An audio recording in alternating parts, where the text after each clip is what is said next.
गुंठेवारी अधिनियम के तहत अपने घरों और भूखंडों के नियमितीकरण की प्रतीक्षा कर रहे सैकड़ों नागरिकों के लिए बड़ी राहत भरी खबर सामने आई है। राज्य सरकार ने बड़ा ऐलान करते हुए स्पष्ट किया कि अब जनहित में आरक्षित भूमि पर बने मकानों और भूखंडों को नियमित करने का अधिकार एनआईटी को दे दिया गया है।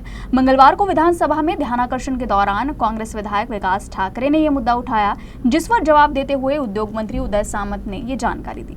इसी के साथ मंत्री ने मानेवाड़ा आरएल घोटाले पर कारवाई की बात कही।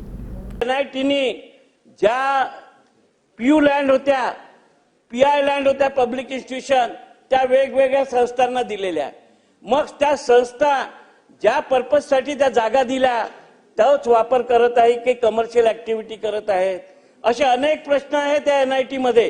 परंतु त्यांना संरक्षण देणं आणि सामान्य माणसांनी जर एखादा प्लॉट घेतला, एनआयटीची चुकी आहे, त्यांना घर बांधून दिलं, तिथं आरएल देत नाही, हे रिझर्वेशन वगळून त्यांना आरएल देण्याची प्रक्रिया करणार काय?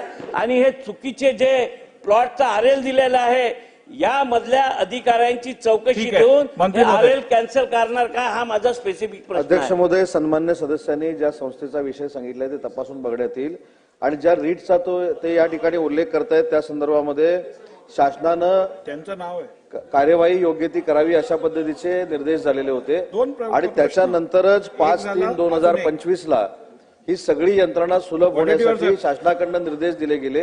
ही सगळी प्रक्रिया जी आहे ही एनआयटी मार्फत राबवण्यात यावी आणि त्याच्यातले दोन महत्वाचे मुद्दे जे शासनाने सांगितले ते मी आपल्याला सांगतो। त्याच्यामध्ये अधिनियमातील कलम 3/1 च्या दुसऱ्या पर्यंतकालीन मधील तरतुदीनुसार सार्वजनिक हिताच्या विरोधात असेल भूखंडाचे व नियमित इमारतीचे नियमितीकरण। अध्यक्ष महोदय, मला आपण संरक्षण द्यावं। ज्या पद्धतीनं सर्वोच्च न्यायालयानं शासनाला गाईडलाईन दिलेली होती किंवा निर्देश दिलेले होते त्या पद्धतीनं शासनानं 5/3/2025 ला पत्र दिलेलं आहे आणि त्याच्यामध्ये स्पष्ट असं म्हटलेलं आहे की ही प्रक्रिया सुलभ होण्यासाठी सगळे अधिकार हे एनआयटीला दिलेले आहेत।